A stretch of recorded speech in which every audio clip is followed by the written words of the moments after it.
2024 లోక్సభ ఎన్నికలలో భాగంగా ఏపీలో వైఎస్ఆర్సీపీ సభ్యులు వీవీప్యాట్ మోసానికి పాల్పడుతున్నట్లు ఆరోపించిన వీడియో వైరల్ అయ్యింది.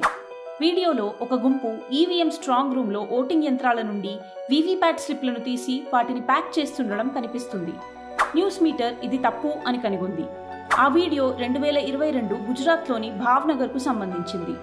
ఓటింగ్ మరియు లెక్కింపు ప్రక్రియ పూర్తయిన తరువాత ఎలక్షన్ కమిషన్ ఆదేశించిన ఎన్నికల ప్రక్రియను చూపిస్తుంది.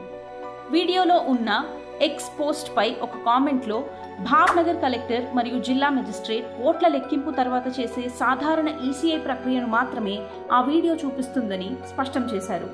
వీడియోలో ఉన్న వ్యక్తులు వీవీప్యాట్ స్లిప్లను తీసి వాటిని భవిష్యత్ ఎన్నికల కోసం బ్లాక్ కవర్లో ప్యాక్ చేస్తున్నారు అని అన్నారు.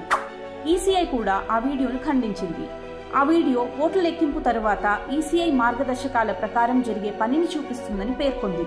వీటి ఆధారంగా 2024 లోక్సభ ఎన్నికల సమయంలో ఏపీలో వైఎస్ఆర్సీపీ సభ్యులు ఓటు మోసం చేస్తున్నట్టు ఈ వీడియో చూపించడం లేదని మేము నిర్ధారిస్తున్నాం.